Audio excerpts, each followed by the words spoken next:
A providência está diretamente ligada à ação de Deus junto à humanidade. Refere-se ao reconhecimento de que nunca estamos abandonados.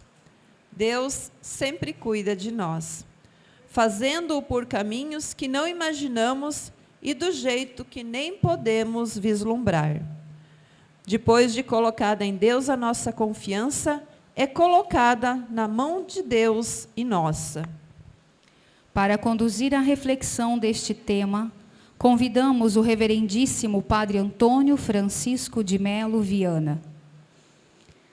O Padre Antônio nasceu em Piripiri, no Piauí, e é o primeiro sacerdote nordestino da congregação.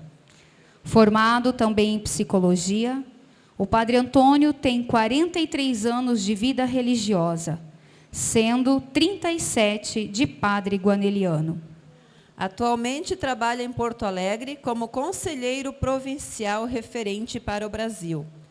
É pároco no Santuário Nossa Senhora do Trabalho e diretor do Colégio São Luís Guanella. Então, bem-vindo, Padre Antônio.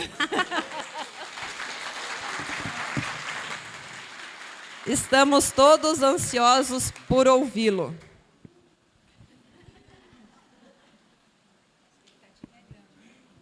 Bom dia.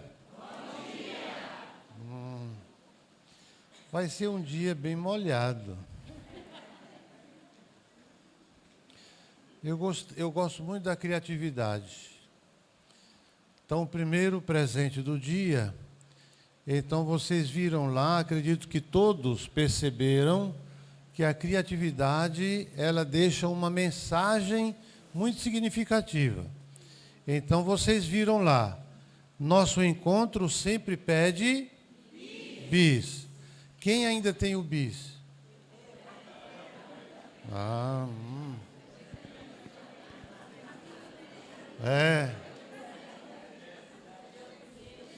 Então, já tem gente precisando de outro bis. Pois pronto, então tá bom. Quando vocês chegaram aqui na sala, então, vocês viram outro aqui dizendo, guaneliano, o seu merece ser repartido. Muito bem. Quem dividiu o chocolate com outro? Ah, então tá certo.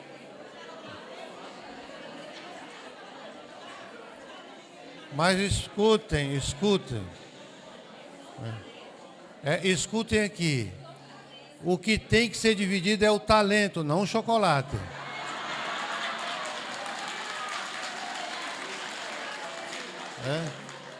Então, isso é importante. Isso é importante. É que nem uma vez eu ganhei um bolo bonito, e alguém disse assim, Paulo, Padre Antônio, está escrito na Bíblia, Jesus falou na Bíblia, você deve repartir o pão. Aí eu disse assim, é o pão sim, mas o bolo ele nunca falou.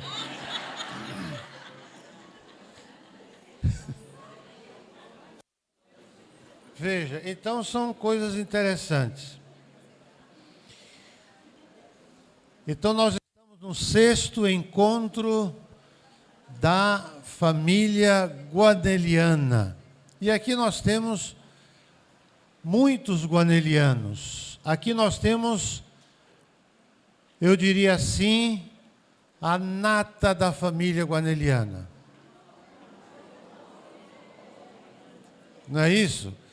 Porque nós temos aqui gente de todos os estados onde nós estamos presentes, né? Até do Nordeste. Olha, temos lá o Padre Lorival. Bem-vindo, Padre Lorival.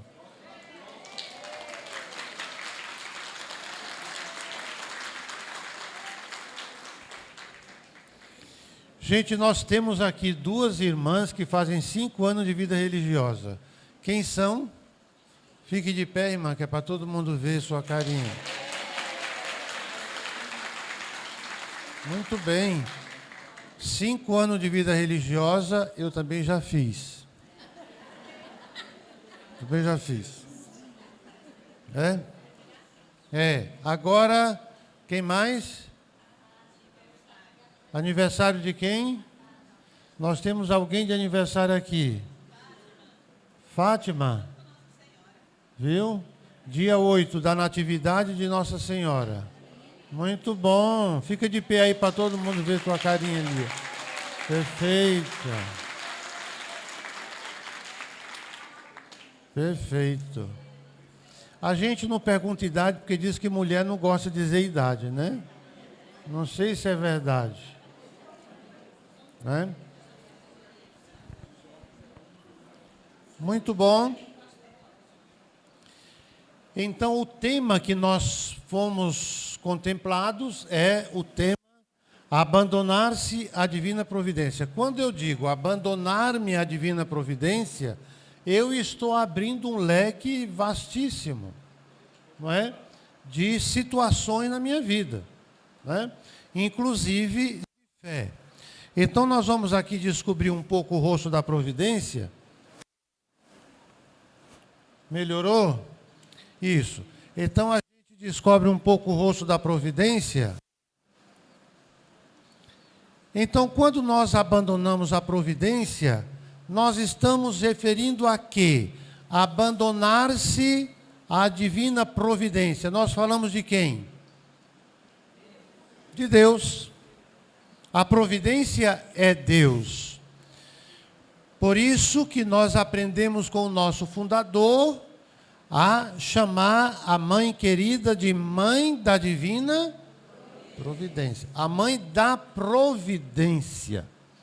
Então nós nos abandonamos a Deus, que é providência, e contamos com alguém na nossa caminhada que intercede por nós, que é a mãe da divina providência.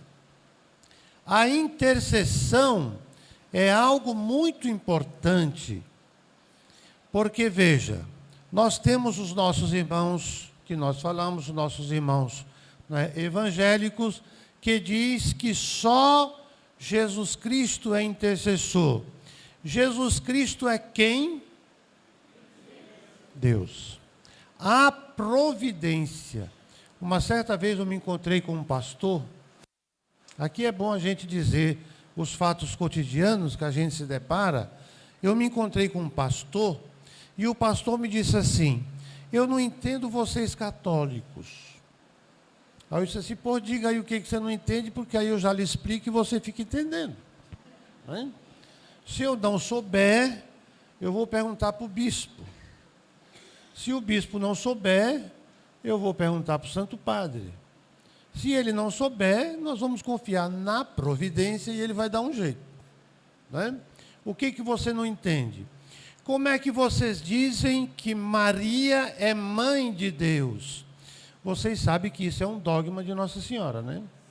Maria, mãe de Deus, é um dogma.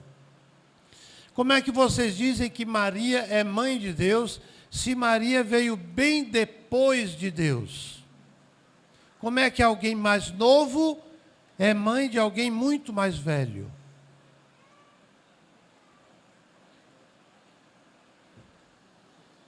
O que vocês diriam diante de uma pergunta dessa? Não é? Eu perguntei para o pastor o seguinte: o senhor sempre fala que deve encontrar com o Senhor Jesus, não é isso? O Senhor Jesus. Aí na sua Bíblia está escrito que Maria é mãe do Senhor. O Senhor Jesus é Deus ou não é Deus? É. então Maria é mãe de Deus. Porque o Senhor Jesus que o Senhor prega é Deus. O mistério de Deus não cabe aí na sua cachola. Está me entendendo? Aqui não cabe. Então, por isso que nós precisamos de fé. Abandonar-se na mão da providência, ou abandonar-se totalmente à providência, é questão de fé. Eu não consigo abandonar-me na mão de Deus se eu não sou uma pessoa de fé. Não é? Isso aqui não tem nem por onde sair. É bom porque nem precisa de conflito, não, Silvia? Não precisa nem de conflito. Quando você tem dois caminhos, geralmente gera conflito. Porque aí você diz assim, qual é o caminho que eu vou seguir? Agora, qual é o melhor caminho que eu vou seguir? Aí gera um certo conflito. Você vai precisar de ajuda daqui, ajuda dali. Alguns vão dizer esse é o caminho, outros vão dizer aquele é o caminho. Quando só tem um, não gera conflito. É esse aqui ou então não tem saída. Não tem outro caminho. Para que eu me abandone à providência divina, eu escolho o caminho da fé. Por isso que Jesus Cristo diz, eu sou a Jesus não disse para ninguém, eu sou um dos caminhos. Eu sou uma das verdades e eu sou uma das vidas. Eu sou o caminho, a verdade, a vida. Isso aqui é singular. Hein? Então não tem como fazer de outra maneira. Quando Jesus faz a consagração, ele disse, isso aqui é o meu corpo. Aqui é uma coisa muito bela dos sacerdotes. Não é? O sacerdote aqui, você percebe o sacerdote? Quando o sacerdote faz a consagração, o sacerdote não diz, esse aqui é o corpo de Jesus. Ele diz assim, isto é o meu corpo. Por isso que o sacerdote, na hora da Santa Missa, ele diz assim, eu ajo aqui in persona Christi. Eu estou aqui na pessoa de Cristo. Veja aqui a importância. Hein? Eu já contei para vocês uma vez, mas não custa repetir. Por isso que aquele jovem chegou para mim e perguntou assim, Padre Antônio, qual é a vantagem de ser padre? Né? Qual é a vantagem de ser padre? Não pode nem casar. Não é? E eu até para responder o jovem, a título de brincadeira, puxar a conversa, aí eu disse assim, mas escuta, qual é a vantagem de casar se não pode nem ser padre? Não é? Então, depois pode dizer, depois, olha, claro, cada vocação tem seu fundamento e sua importância, porque de famílias é que sai o sacerdote, né? De famílias é que sai o bom esposo, a boa esposa, né? De boas famílias é que podem gerar-se bons filhos, boas filhas. No bom sentido, assim, não de Dom Guanella, né? Bons filhos, né? Pessoas boas, mas também bons filhos no sentido guaneliano. Né? Então, para dizer, é daí que acontece. Então, a nossa primeira vocação é aquela vocação de que nós somos gerados a partir do batismo de pessoas que devem agir com fé. Com fé. Então, é muito significativo isso. Isso, então, significa abandonar-se a providência de Deus. É fácil? Não é fácil? Então significa que é difícil. E agora? Hã?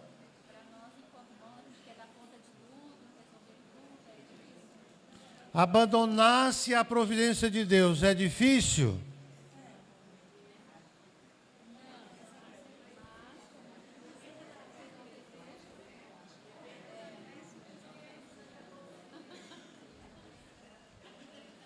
Olhe. Então eu vou mudar a pergunta. Essa pergunta é difícil? Pronto. Então aqui já mudou um pouco de figura. A pergunta é difícil. Olhe. Abandonar-se à providência de Deus é difícil? Não. Onde é que está a dificuldade?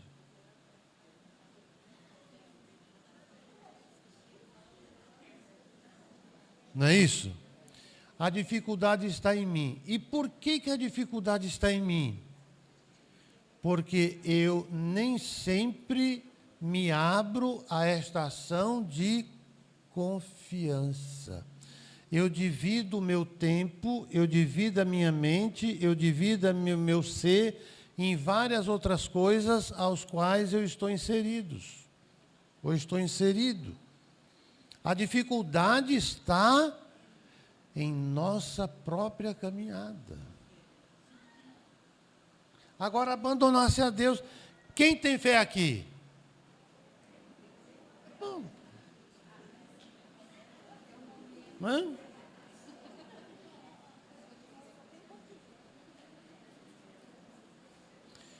Fé depende de quantidade? De tamanho? Hã? Fé depende de qual? A medida da fé nunca é quantitativa. A medida da fé é sempre qualitativa. Ela nunca é quantitativa. É tão tal que Jesus Cristo diz assim: se você tiver fé que nem um grão de mostarda, quem já viu um grão de mostarda aí? Uma semente de mostarda, né? Uma semente de mostarda. Se você jogar uma semente de mostarda aqui, você vai achar? Vai ser muito difícil você achar. Quem tiver fé, tipo semente de mostarda, você vai dizer para aquela árvore, sai daí, vai para lá que ela obedece. Isso quer dizer o seguinte: então nós não temos fé nenhuma. Porque eu vou chegar ali e vou dizer para aquela árvore aqui, sai daí para me ver como é que funciona. Jesus também não quis dizer isso. Jesus quis dizer simplesmente isso: você só consegue viver uma vida espiritual unida a Deus se você de fato acredita. Não é? Eu uma vez visitei um presídio de segurança máxima. Quando eu cheguei no presídio de segurança máxima, numa cidade paranaense chamada Catanduva, já ouviram falar? Catanduva. Então, eu cheguei lá e o guarda, o policial, disse assim: padre, nós temos aqui um preso em greve de fome. E nós queríamos contar com a sua ajuda para ver se eu consigo removê-lo desta greve de fome, porque não adianta, nós não temos poder nenhum de decisão sobre ele. Quem tem poder de decisão sobre ele são os juízes. Nós aqui devemos obedecer. E era um jovem, no máximo aquele garoto tinha 29, 30 anos, no máximo. Passava disso. E ele estava na cela, eu tinha que ficar uns 2 metros de distância dele, para a gente conversar. Mas eu arrisquei chegar um pouco mais perto, ao ponto de ele, mesmo que quisesse me pegar assim, não ia conseguir. E eu disse assim: o que está acontecendo? Porque eu estou revoltado, não sei o quê. Pois é, mas revoltado com o quê, né? Eu pensei. Eu disse assim: me diga uma coisa, você tem fé em Deus? Tenho. Eu tenho muita fé em Deus, padre. Se brincar, tenho mais fé do que o senhor. Eu não vou duvidar. Não vou duvidar, né? Eu só fiquei me perguntando o que uma pessoa de tanta fé faz num presídio de segurança máxima. Está me entendendo? Mas, de qualquer forma, vai que, de repente, ele já conseguiu essa fé lá dentro. Né? Já conseguiu, já fez lá dentro. Eu não vou poder julgar. Mas, de qualquer forma, eu também não perguntei para ele um negócio desse, porque senão o bichinho ia ficar sempre nervoso, né? Então, eu disse, pois então, já que você é uma pessoa de muita fé, a primeira coisa que você tem que se apegar é a sua fé, não a greve de fome. Porque se você se apega a uma greve de fome, você está sendo contraditório. Alguém que tem fé não faz greve de fome, luta de outra maneira, encontra outros meios, outros caminhos para lutar. Não é desse jeito, porque você está fazendo um atentado contra a sua vida. E não é esse o caminho que parece que Deus gosta muito de que as pessoas façam. A não ser que essa pessoa esteja muito doente. Né? Uma pessoa para atentar contra a vida, elas têm que estar muito doentes. Não é? Vocês sabem que um ser humano, para ser capaz de tirar a própria vida, de livre e espontânea vontade, ela está extremamente doente. Não é uma pessoa sadia. Ninguém tira a vida de forma sadia. A pessoa está doente, precisa de um tratamento rigorosíssimo para que então se recupere. Né? Então eu conversei com ele a partir destas coisas. Né? Depois eu vi que a comida dele estava ali do lado, eu disse, rapaz, eu só não vou comer com você essa comida aí, porque você sabe que não pode, né? Mas pelo que está vendo, está gostosa essa comida aí. Eu diria que você, sendo um jovem de fé, eu começaria a comer. Coma aí enquanto a gente fica batendo papo aqui. Né? Aí ele pegou a banana, comeu, depois pegou a outra banana, comeu. Está entendendo? Depois ele pegou um pedaço de carne que tinha lá, comeu. Né? Era carne de gado, aí aquela não deu vontade de comer, não. Né? Aí pronto. Só olha, acabe com isso. Haja coerente de acordo com a sua fé. Aliás, se você agir coerente de acordo com sua fé, você vai sair até daqui, do presídio, não só ser removido de presídio, como ele queria ser. A greve de fome é porque ele ia ser removido do presídio de segurança máxima daqui e ir para outro presídio onde a família dele estava. Ele foi preso longe da família. Né? Então, para dizer, a questão da fé, ela é fundamento. O que é quando eu digo fundamental? Quando eu uso a expressão fundamental, eu estou dizendo, isso aqui é fundamento. Sem esse fundamento, a casa cai. Não é? Sem esse fundamento, a casa cai. Muito bem. Agora vamos ver se funciona esse trem aqui. É para cá que eu tenho que apertar? Hã? É aqui? Isso aqui era para funcionar. Hã? Aqui, ó. Ah. Mas isso a gente já viu, né? Agora, a partir desse slide aqui, eu pergunto assim, qual é o subtema?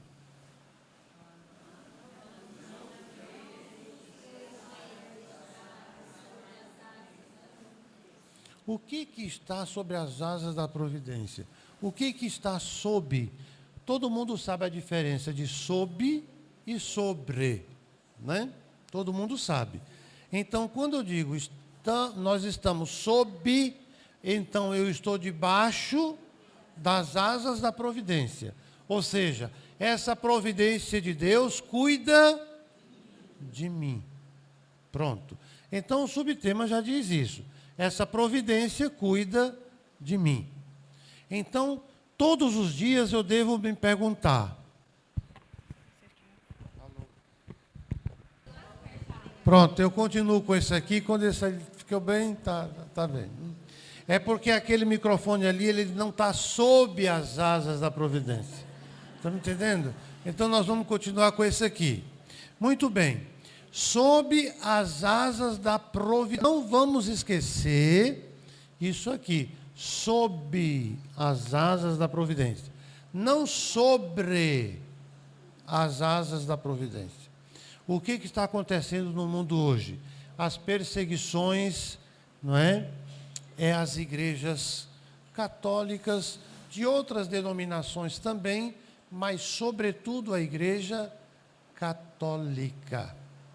A igreja católica, ela foi sempre perseguida. A perseguição à igreja católica não é uma novidade do nosso século. Ela já nasceu assim. Ora, quem foi a primeira vítima da nossa era cristã? Quem foi? Ele foi a primeira vítima. Está me entendendo? Olha como Jesus, Deus, morreu. A beleza é que ele é Deus e, portanto, ressuscitou. Ou seja, o mundo não o venceu, a morte não o venceu. Como também nós venceremos o mundo e venceremos a morte somente nele.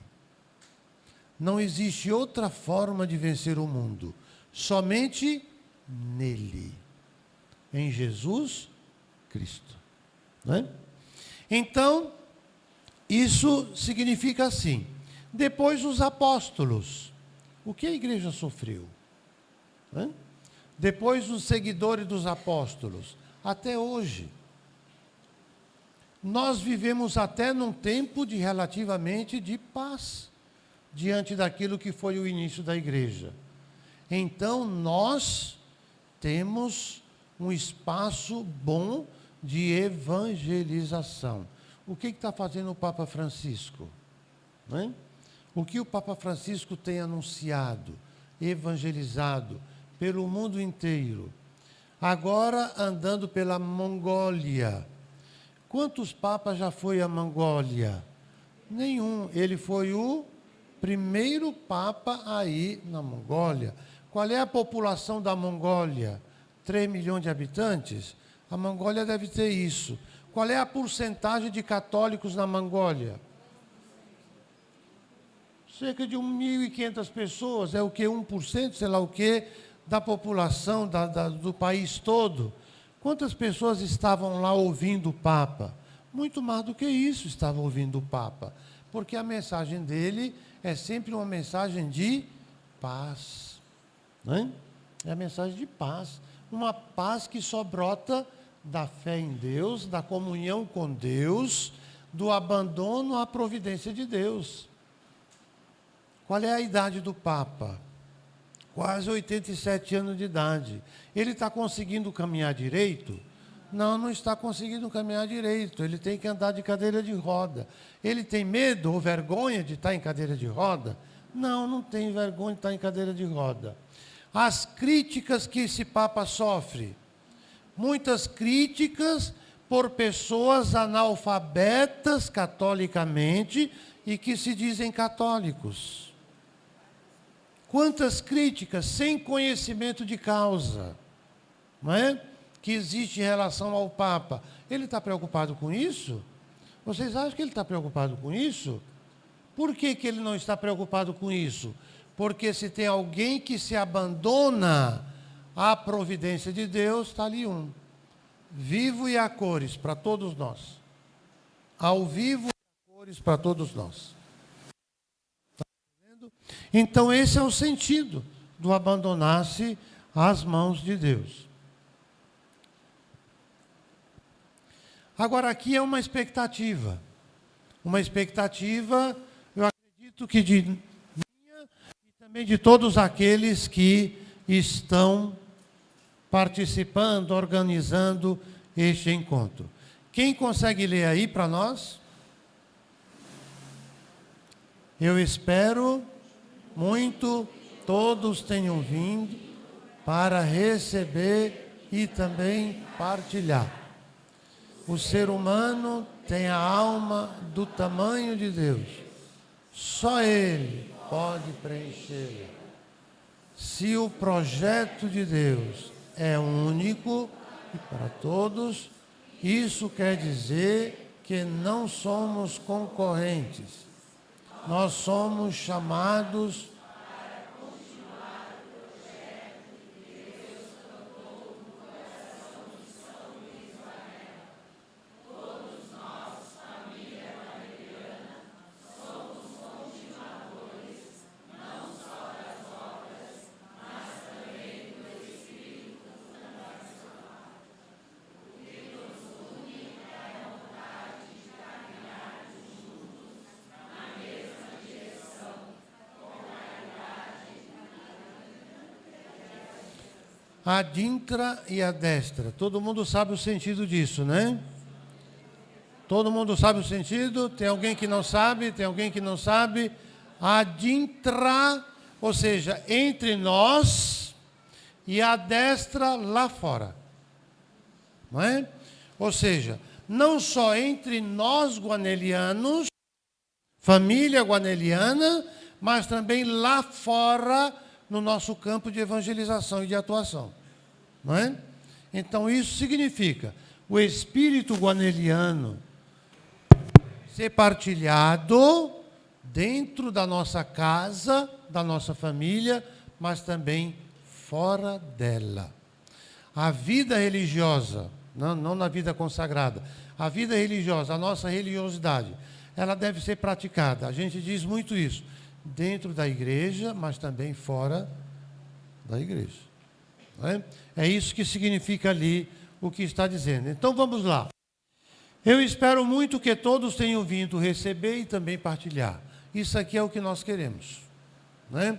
Nós vamos nos enriquecer nestas horas que vamos ficando juntos aqui. Vamos comungar, não é, de experiências, de ideias, não é, de criatividades. Eu, no início da nossa fala aqui, falei aqui de duas belíssimas criatividades que são feitas com o chocolatezinho. Você sabe que o chocolatezinho, ele dá ânimo, né? Dá ânimo. Uma pessoa que está triste, quando come um chocolate, fica mais animada. Só não pode comer muito, porque senão depois fica alegre e gorda demais, né? Aí também já não dá certo, né? Existem outros caminhos para resolver a situação, né? O ser humano tem a alma do tamanho de Deus e só Ele pode preenchê-la. Quem que falou isso? Santa Teresa. Santa Teresa d'Ávila. O ser humano tem a alma do tamanho de Deus. E somente Deus pode preencher a alma humana. Isso é uma verdade que não dá para discutir. Por isso que a gente diz, abandonar-se à divina providência significa isso. Jogar-se inteiramente. É um salto, né? É um salto. Nós devemos ser crianças. O que faz uma criança?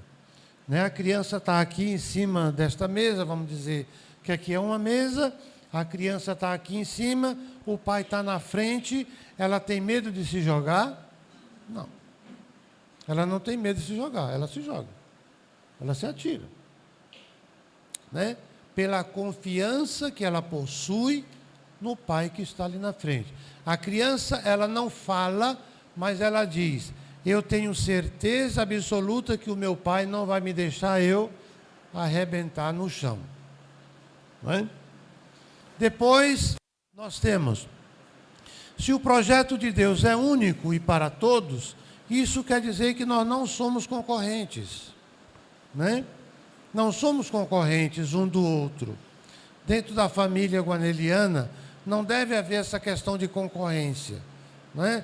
Por exemplo, um grupo, né, um sacerdote em relação a outro sacerdote, né, um religioso em relação a outro religioso, no sentido de ver qual é o melhor. Santa Teresinha do Menino Jesus até dizia: eu até arrisco ser concorrente, mas na seguinte forma: eu quero ser mais santo que você. Aí você diz assim: não, eu vou lutar para que eu seja mais santa que o senhor. Aí nessa concorrência é boa. Porque uma coisa é certa, a gente nunca vai brigar por isso. Porque o caminho é esse: eu vou fazer o bem e você quer fazer mais do que eu. Não é? Então talvez você já tenha uma concorrência boa. Fora isso, não. Então, se houver algum tipo de concorrência, que seja nesse sentido. Não é? O da santidade.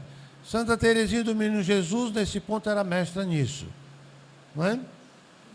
Então, nós não somos concorrentes no sentido qual é o grupo melhor, qual é o grupo mais importante, não é? Qual é o grupo que faz mais, o grupo que faz menos.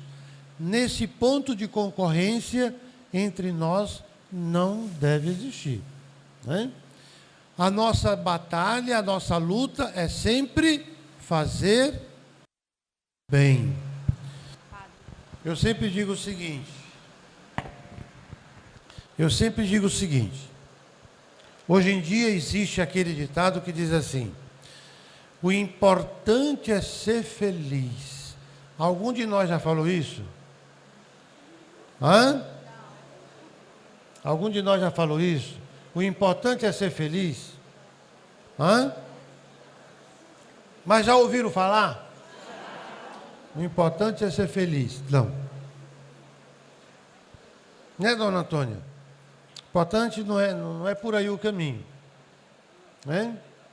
Eu posso dizer assim: a minha felicidade depende do insucesso ou dos fracassos da dona Antônia. Que raio de felicidade é essa? O importante é ser feliz, mas eu preciso que a senhora se dê mal para que então eu fique realizado.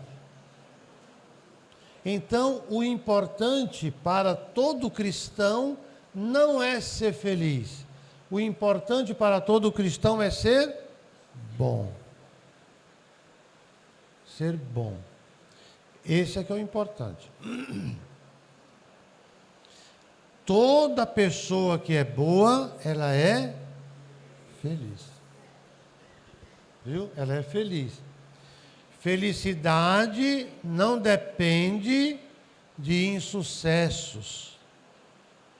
Não está escrito na definição de felicidade: você só é feliz se tiver sucesso o tempo todo. Não existe isso. Não existe isso. Viu?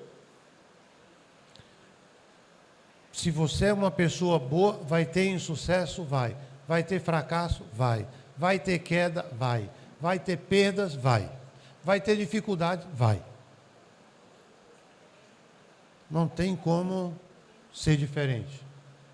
Mas não é por causa disso que eu vou ser infeliz. Vamos olhar para a cruz. Vamos olhar para a cruz. Será que algum de nós aqui dentro arrisca dizer: ali Jesus era infeliz?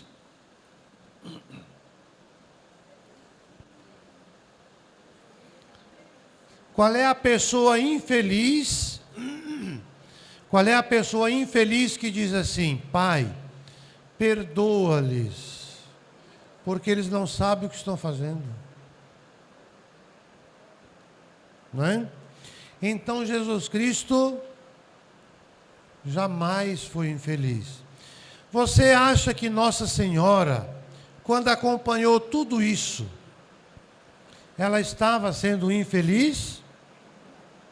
Ela estava triste? Triste sim, mas infeliz não. Agora triste sim. Entendeu? Então há muita diferença entre uma coisa e outra. Então o importante é ser bom. Esse é que é o importante. E isso aqui deve fazer parte do nosso cotidiano. Muito gentil. Temperar aqui a goela. Como diz lá no Nordeste, temperar aqui a goela. Né? Então, continuando. Nós somos chamados para continuar o projeto que Deus plantou no coração de São Luís Guanella. Não é? Nós somos chamados a continuar o projeto que Deus plantou no coração de São Luís Guanella. Agora eu pergunto, qual é o projeto? Como é que eu definiria assim? Numa palavra somente. Qual é o projeto que Deus plantou no coração de São Luís Guanella? De sermos bons. Sobretudo com aqueles que mais precisam. Que mais precisam. E aqueles que mais precisam, precisam de pão, às vezes, e precisam de paraíso. Né? Às vezes, aqueles que não precisam de pão, precisam de outras coisas. Né? Tem os que são necessitados de pão, mas tem os que são necessitados de outro tipo de pão. Né? Uma atenção, um sorriso, uma compreensão, um perdão, um ouvido, né? Um ouvido que escute. Agora eu estava lá no Piauí, e sempre quando eu estou lá, basicamente tem que dedicar uma tarde, no mínimo, ou uma manhã, para atender tantas procuras. Por quê? Porque a cidade tem 2 paróquias, essa cidade possui 2 igrejas matriz, mas juntas elas possuem 93 comunidades. Não é? Então é uma cidade que tem uma população de 65 mil habitantes, né, com 2 paróquias e 93 comunidades. Muitas dessas comunidades são bem grandes, inclusive. E então, como é que 4 padres, né, nos 4 padres que tem lá, tem um que é só a metade, coitadinho, porque ele é doente pra caramba, né? E então, quando a gente está lá, é uma fila de pessoas que querem um atendimento. Então, uma manhã, todo santo dia, é só atendendo pessoas que querem, né? À tarde não. Né?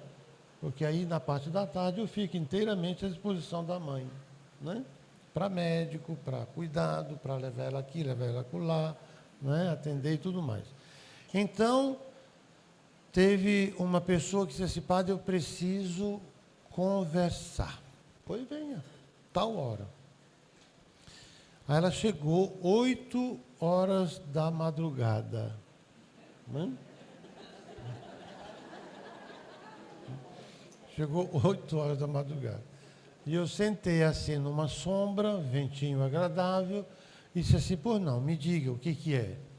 Aí a mulher falou. E eu fiquei a certo ponto curioso para saber quanto tempo ela já tinha falado. E assim, eu olhei no relógio rapidamente, eram 9h15. Ela perguntou, padre, eu falei muito? Eu disse, não. Né? Você percebe, a pessoa falou 1h15. Eu não disse uma palavra. Eu só fazia assim. Só fazia assim e dizia assim, meu Deus, não me dê sono agora. Né? Não me dê sono agora, porque eu não quero cochilar na frente dela. De jeito nenhum. 1h15. Problemas. De todos os tipos imagináveis. Quando terminou aquilo, eu disse assim, a senhora quer que eu lhe diga alguma coisa? Não, padre, eu só quero que o senhor me dê uma bênção. O senhor me dá uma bênção, eu já estou feliz. Ela só queria Só queria falar. Né? Aí depois, então, eu dei uma bênção para ela, especial, dialogamos, rezamos juntos, pedimos o Espírito Santo, deu a bênção, pronto. A pessoa saiu feliz da vida. Às vezes o pão que aquela pessoa precisava era apenas um ouvido. Né? Às vezes essas coisas que acontecem. Então, o projeto que Deus plantou no coração de São Luís Guanella é esse. Não é de sermos bons, não é? Porque oportunidade sempre aparece para que isso aconteça. E nós somos uma família guaneliana, nós somos uma família, aqui nós temos padres, nós temos irmãos, aqui nós temos religiosas, não é? Nós temos o povo santo e querido de Deus, guanelianos cooperadores, e assim por diante. Então, nós temos a família guaneliana, que, graças a Deus, está grande. Pelo que eu estou vendo, no próximo encontro, nós vamos precisar de um auditório 2 vezes maior do que esse aqui. Né? Para a gente colocar toda a família guaneliana.